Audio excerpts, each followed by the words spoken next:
Tunachojivunia ni utamaduni wa babu wa babu zetu na bibi wa bibi zetu, na huu ndio urithi wetu. Karibu wana na mabinti wa Mama Africa. Tunasema amka, kumepambazuka. It's a new day, new age. Mimi ni Mulangila, yani mwana wa ufalme, au Dr. Prince Katega wa pili. Ni rafiki yako, ni mwalimu, freelance lecturer, mwalimu wa kujitolea, kufundisha hasa namna ya kufikiri upya. Kwa sababu fikra yetu haijakaa sawa. Our thinking is not right. Kwa hiyo tunataka kukomboa fikra ya Mwafrika. Leo nataka nijikite kabisa katika mila, desturi na tamaduni zetu Afrika. Nilikuwa tunaangalia kwenye mtandao hapa muda mfupi, nikamwona binti anaitwa Jessica Magufuli. Nimefurahishwa na kuona kwamba ameweza kuongea Kisukuma. Naongea na Millard hayo. Kaongea na Millard, amemwamkia Kisukuma akajibu vizuri, comfortably. Hiyo tu peke yake naenda mpa kipiga hapo. Sasa wewe unanisikiliza, umekaa Dar es Salaam, umezaliwa Dar es Salaam, umezaliwa Arusha, umezaliwa Namibia, wapi, Uingereza, lugha yako Kisukuma, Kichaga, Kihaya unajua. Mimi watoto wangu wako zaidi ya miaka 20 Uingereza, lakini wanaongea Kihaya. Sasa nimeanza na hilo tu la kumpongeza Jessica kwamba anaongea, sijui kama na ndugu zake wanaweza. Inawezekana ndio maana wanamuita Mama Jessica, Mama Magufuli, wakati huyu Jessica ni mtoto wa, sijui kasema mtoto wa 6. Okay, hilo nimelichomeka. Lakini hasa ndio msingi wa mazungumzo yetu ya leo. Mila zetu. Najua silaumu mtu. Tumefanywa kuzidharau, kuzibeza. Kwamba mambo yetu sisi wanasema ni ya kishirikina, ni ya kishenzi, sio sawa. Which is not right. Sasa nitakupa uone kwa nini tumefanywa hivyo. Hasa watu ambao wanafuatilia dini ya Ukristo na dini ya Uislamu. Hizi ndio dini kuu katika Afrika Mashariki. Kuna mambo yanafanywa kanisani yanaonekana yako sawa.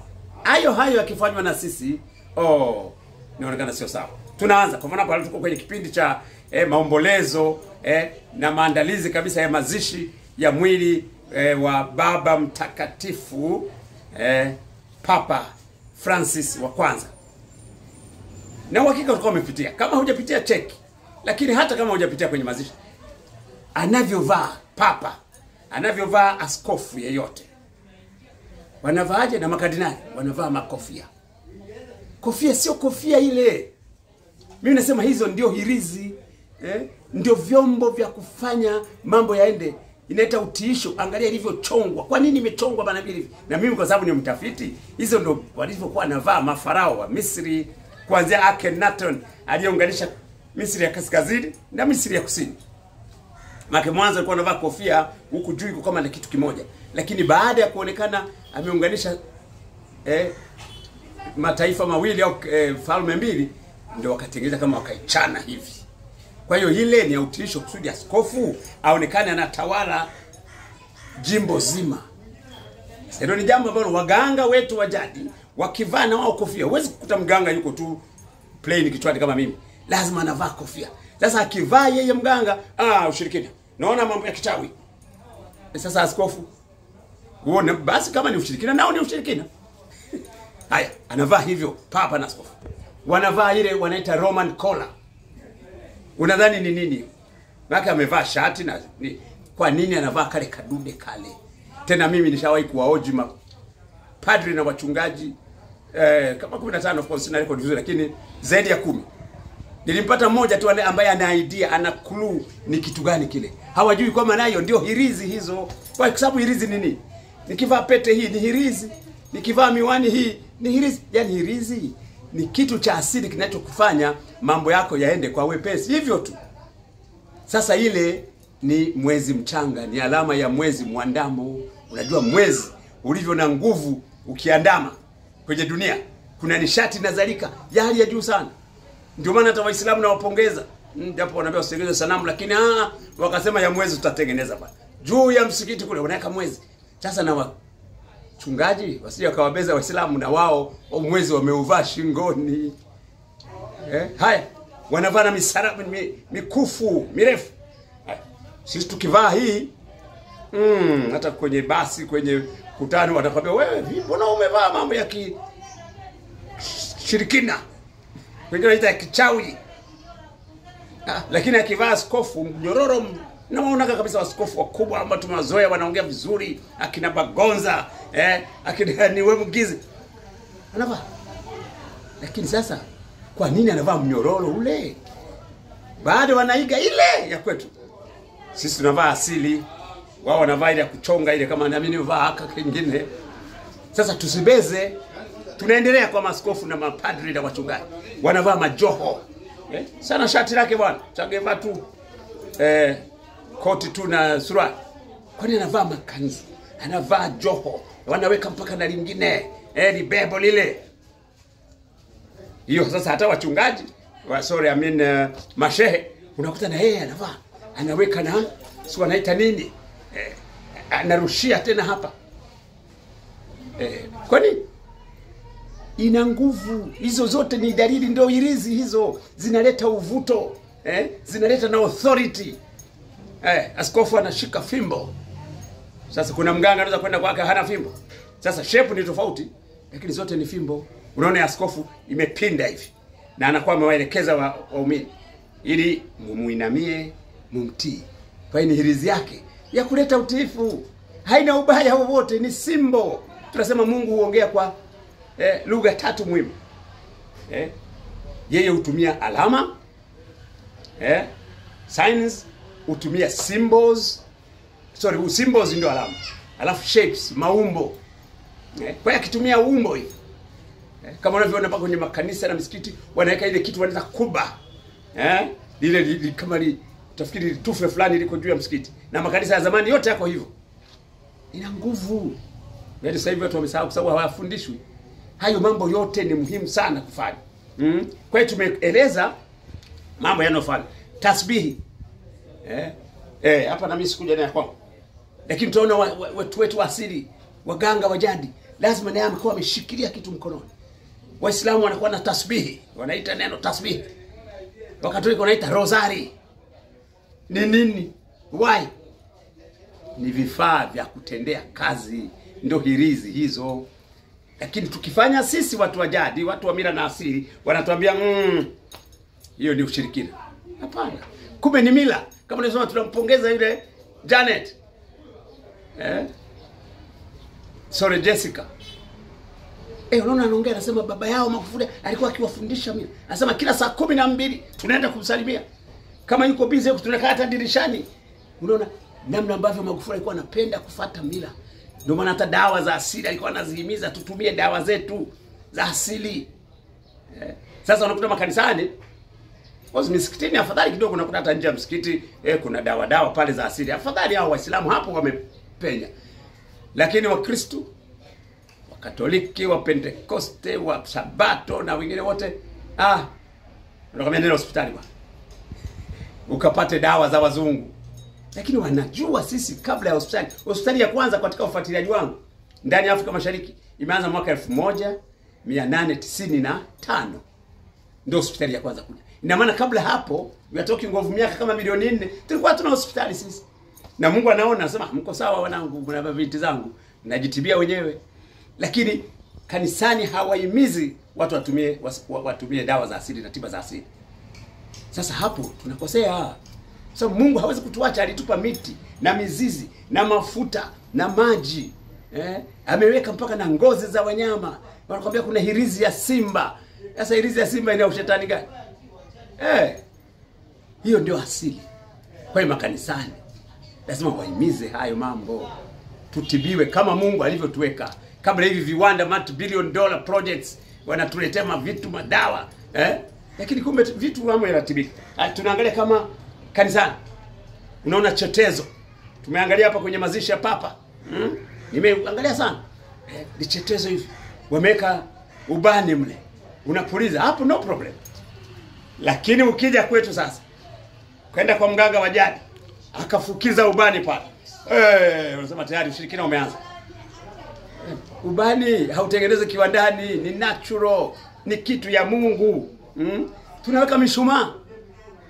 Hasa kanisa Katoliki. Sababu kanisa Katoliki Na kukumbusha ndilo kanisa la kwanza duniani. Haya mambo mengine yote Lutheran, Anglican, Methodist, Pentecost, Sabato na mengine yote, Jehovah Witness na hata hao wengine wapi hawa the Mormons wanasema the Church of Christ of the Latter Saints. Wote wametokana na Roman Catholic Church. Wanajua muhimu wa mshumaa. Nta inapowaka ina nguvu, inatetema, ambayo inaleta ni energy. Unaona? Lakini hatujui. Wa Pentecoste walivyoasi. Lakini nadhani Walutheri wanatumia mshumaa bado. Ila makanisa mengine ukuta wanaweka eti bulb ina shape ya mshumaa. Hapo wameenda mchomo. Mshumaa unapowaka ile nta inasukuma, mimi wanaita kama amplifier. Lakini hawatufundishi. Ukienda seminari uko kwenye shule za theology hawakwambii. Hapo ndio tupo potea maboya. Kwa hiyo nakwambia haya mambo lazima tujifunze. Asili, Mungu ni wa asili. Tunasema Mungu ni wa ni wa asili ya watu. Kwa hiyo teknolojia ya Mungu ndio hiyo asili yetu. Lakini wanatuambia huo ni ushirikina ni nini? Sio sawa. Ingia kanisa Katoliki. Mimi nianza kwenye Katoliki. Wanachukua hata ile wine. Wanasema tunaigeuza inakuwa damu ya Yesu. Wanamwambia kunyweni damu yangu. Ile hostia ile host. Wanakuambia kula. Ule mkate umegeuka umekuwa mwili wa Yesu. Wewe unakula kabisa, unajua unakuta mtu anapiga magoti anyenyekea kwa maana kula mwili wa mtu na kunywa damu ya mtu. Tunajua umuhimu wa damu lakini kanisani watu wafikiri sana unaona Ekaristi. Sio Ekaristi tu. Kuna jambo hapo. Tena ngoja nikusaidie Mkatoliki kuhusu Ekaristi.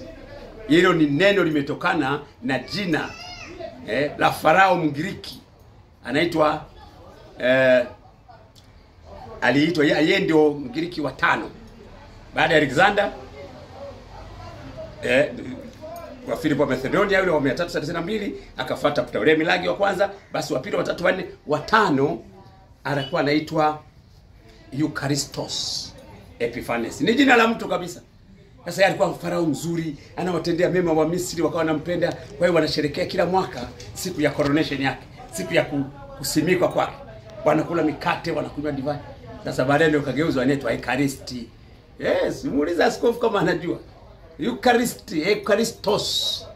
Nimechomekea hiyo nayo pale. Kwa hivyo mambo yanafanywa huko, yalikuwa kifanywa Misri, inaonekana ni mambo ya mila na tamaduni. Sasa kasema hiyo hapana bwana. Sisi tunakula Ekaristi, vango nyeupe, iwe ni sacrament. Sasa inaitwa sacrament. Kwa hiyo mambo mengi tunafanya. Hebu tazama ngoma. Unaweza kwenda kwa mganga bila ngoma? Ni muhimu. Sisi kwa kiasi kwamba ngoma ndio alama ya utawala. Ikilia nguvu ya Mungu inashuka, Roho Mtakatifu anashuka. Kwa hiyo unakutana makanisani. Hata na kwa Waislamu kuna ile dufu.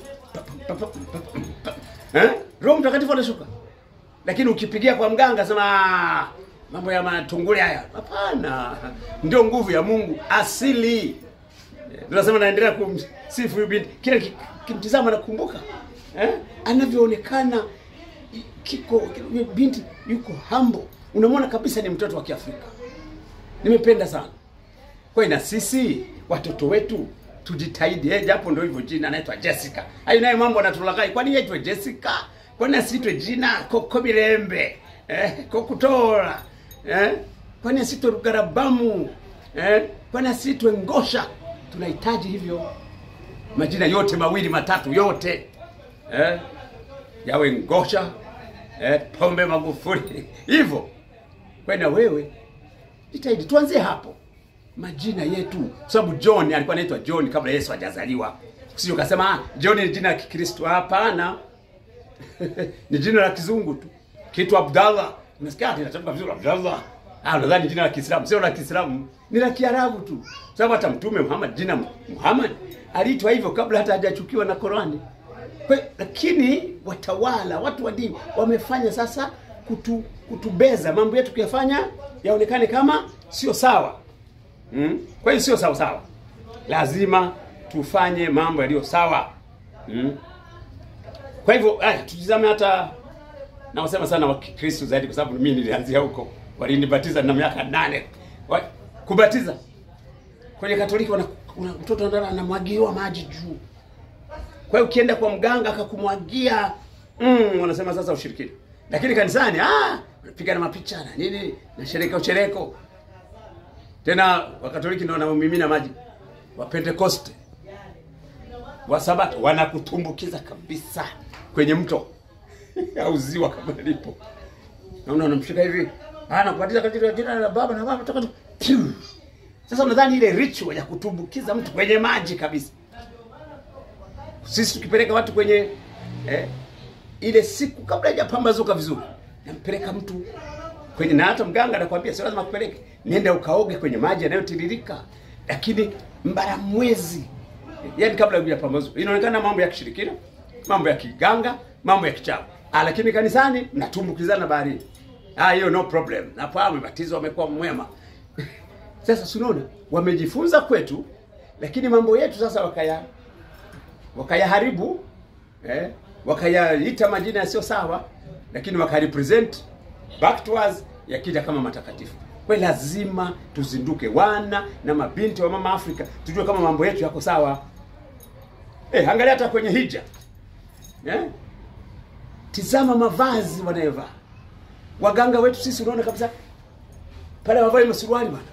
Unakuta amevaa shuka, kaniki, wengine wavaa nyekundu, wengine nyeusi. Amefungasha. Anambia mganga wa kienyeji huyu. Anaitwa kama vile mchawi, kama ni ushirikina. Lakini nimetizama vizuri mara hii. Tena nimefurahi sana Mwijaku, nimekupenda. Umenifanya nimeona maka imetrend ile. Kana kumbe wanavaa hivi. Amevaa shuka na nikagugu nikasoma vizuri. Wanasema huwezi kwenda umevaa shati. Hamna tai pale, hamna suruali. Unavaa shuka, tena shuka lisishondwe. Unafungasha hivi, unazungushia ubega kama lakini hapo inaonekana anga anafurahia sana.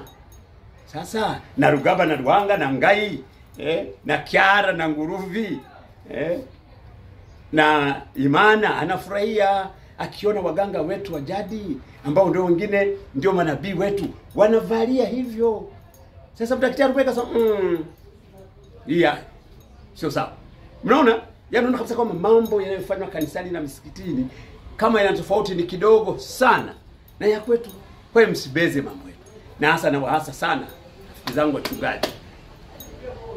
Imizeni watu, msiwazuete. Achana na mizimu, utaachaje mizimu yako? Wakati mizimu ndio bibi na babu na baba wa babu, ndio mama wa bibi waliokulea.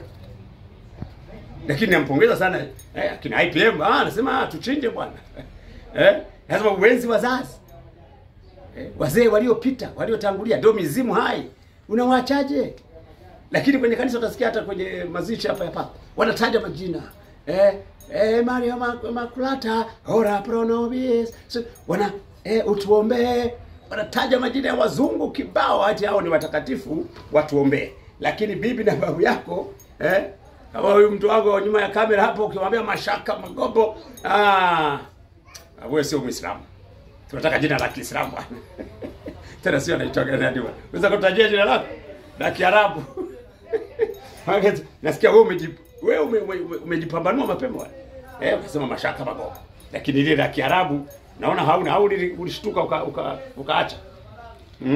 Kwa hivyo unaona kwamba tuna mambo mazuri ambayo tunafanya na tusiache kuyafanya.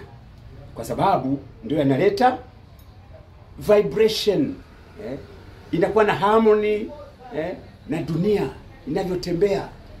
Sasa sisi tunaishi msobe. Tunaishi tu kutegemea dawa za wazungu ambazo sio sahihi kabisa, ni kemikali tu.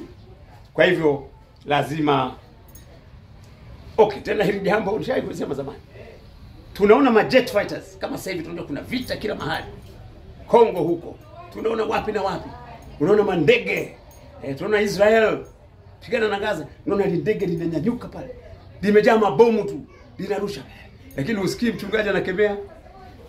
Lakini mganga akipanda ungo, anaenda kwenye shughuli zake za kikazi. Bwana. Watu wanakemea katika jina la Yesu, kome shetani ushinde. Sasa ni usafiri. Lakini ma jet fighters yale tena mingine ananyanyuka bila hata abiria. Bila rubani. Sasa hayo ni nyenzo za mauaji makubwa, ndio miilizi yao mikubwa ya kufanya wepesi wa kuua. Lakini sisi uongo wetu, hata ukikosea antena ikaleta mchezo network ikadondoka, watu wanataka kumkamata, nataka kupeleka polisi. Kwa nini? Si network tu imecheza bwana. Lakini wakianguka unaona wanafuta tu vumbi. Angalia helikopta likianguka la jeshi, wanakufa wote. Sasa lazima tutazame. Na yule mkubwa ye ndio malaika wa radi. Kileta kuzengua kijijini, kamwibia mtu akafanya jambo lilo sio sawa, anatangaza hapo nabii wa ukoo pale wa kijiji au wakata. Anasema kuna jambo limetokea. Tunawapa siku 3. Aliyefanya aje atubu na arudishe mali ya mtu. La sivyo Kayura mkubwa atafanya kazi. Ukizembea bwana, basi mkubwa yani radi yanakuja inakuta hata kama kwenye sherehe. Au wote mko sitting room watu 7 hapa. Inamnya form moja. Kwa hivyo tutakuwa naogopa kwa sababu unajua hiyo malaika aongwi. Hakuna cha advocate wala nini. Kwa hivyo ni mambo muhimu sana ambayo lazima tuyaendeleze, mambo ya asili. Tulikuwa tunasema askofu, nimeona kwenye mazishi ya papa, ana pete ya silver wamesema. Na wanasema wakishataka kumtia kaburini wanamnyofoa. Anapewa papa afuataye. Sasa pete tukivaa sisi hizi, wanasema hii ile ni material ya kimungu, kama ni silver, kama ni emerald, kama ni yoyote sio ya kiwandani. Kiwanda kitafanya kushape tu ikae na engo nzuri, lakini haitengenezwi. Kwa hivyo vyote hivi ndio tunaita mineral kingdom. Lazima tuwe na mahusiano sahihi. Wazee wetu walikuwa na mahusiano sahihi ya falme nne za uumbaji. Mineral ni mawe, mchanga, mafuta, maji kama tunasema kanyaga mafuta, Halafu ndio hapo kuna na pete hizo. Na tumesema hiyo mikufu anavaa, yote hivi ni mineral. Tuna animal kingdom, wanyama. Nimeshasema mwanzo hapo, ilizi ya simba, wanakomea mafuta ya wanyama 40. Ngozi, ninafurahi kwamba hata rais wetu kipenzi mkuu wa nchi Hangaya Dr. Samia Suluhu Hassan, Hangaya mkuu kabisa, ni malkia mkuu, anavaa ngozi ya chui. Na Mwanza pale wakati anasifika mara ya kwanza akavalishwa ushanga wa alama ya mayai ya mbuni, kwamba mbuni ni pole ukichezea watoto wake anakuwa simba. Kwa hivyo hivyo ni vitu vya asili ambavyo ni muhimu sana tusivi. Sasa watu wetu wakifanya, kwa mfano kwamba ukienda kwa mganga anakuambia tafuta yai visa, tafuta nazi, kapasua kwenye njia panda, unasema sasa hapa uchawi. Sasa mimi nasema huo sio uchawi, na part 2 ifuate, itafuatiwa labda kesho kutwa. Video yangu inasema huu sio uchawi, ni theosophy. Theo ni habari ya Mungu. Sophie ni kutoka neno Sophia kwa Kigiriki, na kusema ni hekima ya kimungu. Anapokuambia pasua nazi njia panda. Sasa tunasema sio lazima njia panda, unachora hata msalaba. Ndio maana kwa nataka kanisani nasema msalaba, dhambi zenu zimegongomewa msalabani. Msalaba ni njia panda, ndio alama yenyewe. Unaona? Kwa hivyo chumvi asili, tangawizi, utafuatilia hiyo nimeorodhesha, tiba za asili, na mafuta na asali.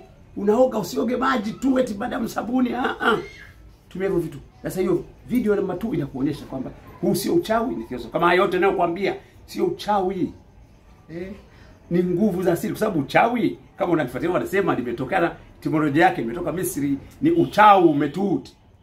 Wao wakisema uchawi umetuti, yani utaalamu uliopitiliza wa kuweza kukaa kwenye ungo ukapaa, wa kuweza kushika yaiviza ikafua vitu vyote vibaya vikaondoka, ukapasua nazi ukasema yote usiyotaka unanuiza, yakipasuka yanapasuka kweli. Hiyo yote ni theosophy, ni elimu ya kimungu, hekima ya kimungu ya kutenda mambo.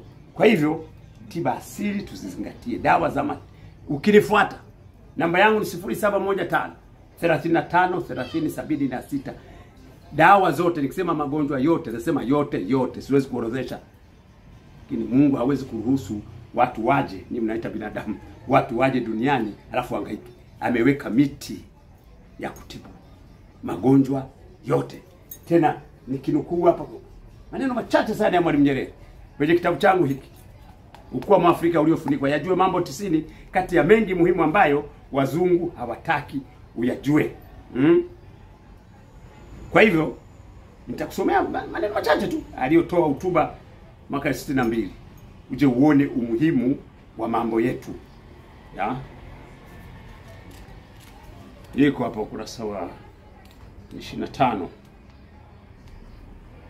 Yes, tusome kwa ufupi tu. Mwalimu anasema hivi: nchi isiyo na sanaa yake ya asili ni mkusanyiko wa watu tu ambao hauna roho. Yaani ni kusanyiko la watu haina roho. Yaani nchi hiyo ina watu ambao hawana mambo yao ya asili. Asema katika madhambi yote yaliyofanywa na ukoloni, hakuna dhambi kubwa zaidi kuzidi jitihada iliyofanywa kutufanya tuamini kuwa hatakuwa na mambo yetu ya sanaa ya asili, au kama yalikuwepo yalikuwa ni mambo ya kishenzi yanayotufaa kutufanya tuone haya, sio kutufanya tuone fahari. Kwa hivyo usiwe mmoja wao kusanyiko la watu ambao hawana roho. Kama ni ukoo wenu, kama ni familia, muwe ni taifa, muwe ni ukoo ulio hai kwa sababu ya mila, desturi. Tumesema mambo yote hayo ya majina yetu lazima tuyazingatie. Mambo kama hayo ukiona kabisa kanisa Katoliki wanatumia vikombe kama vimepakwa dhahabu hivi, lakini wanafanya mambo ukiona ni yale tunafanya sisi kwenye tiba zetu za asili. Anakuambia lile tumbuli ile nakupa unakula, lakini wao wakikupa karisti ile unakula. Nasema amen. Lakini ndo hayo. Kwa hivyo wachungaji, tafadhali msituambie tuache mambo yetu ya asili. Ni mbaya sana sana sana, kwa sababu asili ndio mtu. Wewe ni asili. Nasema mtu hafi. Nilikuwa naambia kabisa hata papa wala hajafa. Amestaafu dunia, acha mwili. Na hilo tulizingatie. Babu na bibi yako hajafa. Tafuta namna ya kuwasiliana naye. Kama huwezi nitafute. Tutakuunganisha na waganga wa asili. Ndio tunasema ndio manabii. Atakueleza babu yako ngoja nipe siku 2. Atatafuta namna, atafuta antena ya kuwasiliana naye. Atakuunganisha. Utaanza kuota. Unaoteshwa kwa sababu ndoto naye ni lugha moja Mungu. Maana tulisema anatumia maumbo, anatumia alama, na nyingine anatumia ndoto. Anatumia na maono. Sababu hata Wakristo wanakuambia soma kitabu cha mwisho, Ufunuo wa Yohana. Ufunuo ni ndoto tu, alikuwa anaota Yohana. Lakini leo unaitwa neno la Mungu. Watu wanasema aliotaje? Akaona vinara 7. Sasa na wewe wote unaota? Lazima tuote. Kama huwezi nitafute. Nimekupa namba hapo. Unapotutafuta tutakuonyesha namna ya kuota. Inawezekana unaota afu unasahau ndoto. Kumbe ni Mungu kasema nawe. Ukumbuki. Sasa tutakusaidia. Tutakupa manabii. Maana watu wanasema manabii wamesha hawajaisha. Mungu hawezi kuwa hawa hivyo. Kwamba alikuwa analeta manabii afu baadaye kaacha. Sasa mambo ya sasa hivi ya kompyuta atatuambiaje? Lazima atumie manabii wa kisasa. Tena wa kwenu Bukoba, kwani Mungu hajui kihaya? Anashindwa kumchagua mhaya mmoja amueleze mambo. Huyo ni mtume na nabii. Kama hata sisi tunaongea ni mitume wa Mungu. Si unatumwa? Kwa hata Zimbabwe, hata Komoro, hata China na India, kote wanazaliwa kila mara lazima kuweko na nabii ambaye ni mouthpiece of God. Mungu hana koromeo la kuongelea. Anatumia manabii. Sio kasema ameisha. Wasikilize manabii wako. Naita waganga. Sawa, kuganga si kuganga, kwani tuna mganga mkuu wa serikali. Ni tabibu. Kwa hiyo tusijibweteke tu tukaacha mambo. Kwa hiyo tazama mambo ya kanisa yanayofanya. Nimekuambia angalia majoho wanavaa na watu wetu wanavyovaa, tunaona mambo. Tumeanza kwenye kofia, angalia tena viatu, angalia kila kitu. Jitahidi na wewe fanya mila na utamaduni. Lakini zaidi tufuatilie kwenye YouTube channel yetu. Hii unayotazama, au TikTok, ukiandika tu Dr. Prince Katega weka namba 2, utaona tunafundisha kwamba huu sio uchawi. Fuatilia namba 2 inapoonyesha namna ya kujiponyesha mwenyewe. Kutumia tangawizi, kutumia ndimu, kutumia chumvi. Hata mtu mbaya wako unataka kujua huyu anandanganya hanidanganye.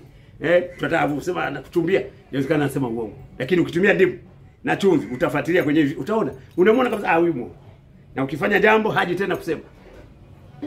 Kwa hiyo Mungu anataka tuishi kwa wepesi. Ili mambo yaende sawa. Situmie nguvu nyingi sana ndugu yangu. Kwa hiyo karibu sana, endelea kufuatilia vipindi vyetu hivi uone kwamba tunayoyafanya ni sawa sawa, ni ya asili ni ya jadi, ndio mila zetu ambazo ni muhimu sana. Kwa hivyo ndio maana nawapongeza sana nikiwaona kina IPM anasema tuchinje bwana.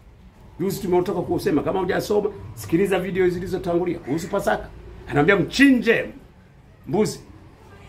Au kondoo, mwaga damu. Niwaambia wa Misri mpake na waliambia wa Israeli kule Misri. Damu imwagike mpake kwenye miimo ya milango yenu. Na kweli wanasema walivyofanya hivyo kwa mujibu wa maandiko kwenye Kutoka sura 12. Walivyofanya wakaondoka, wanasema baada ya mateso miaka 400. Na wewe kama unataka kuondoka kwenye mateso yako, mbona huchinji? Waislamu hapo hapo sawa. Kuna idi ya kuchinja. Wachaga nao wanafanya vizuri, angalau mara moja kwa mwaka wanaenda kuchinja. Wewe huchinji kwa sababu kanisani wanakuzuia. Walisema ni amri ya milele, sura 12, angalia mstari wa 11, mstari wa 17, mstari wa 24 mpaka wa 26 Kutoka sura 12. Anawaambia mkachinje, na hii ni amri ya milele. Sio eti Yesu alivyokuja kaisha. Milele sio baada ya Yesu bwana. Sababu Yesu mwenyewe kabla hajateswa alisema jamani, tafuta wapi twende kule Pasaka. Hata ndio naongea na padre mmoja wa kwetu Katoma. Nikamwambia hii ni ya milele. Yesu kafanya vitu vyake sawa, ni vizuri. Lakini kana Pasaka kabla hajaondoka. Sasa wewe Pasaka yako umefanyaje? Umesherekea tu pata ubwabwa na pilau na kawaini kidogo. Chinja. Asante sana kwa kunisikiliza. Tuendelee kufuatilia mambo makuu ya mila na utamaduni wetu. Ndio tutaishi kwa wepesi na maisha yetu yatakuwa mema. Karibu sana.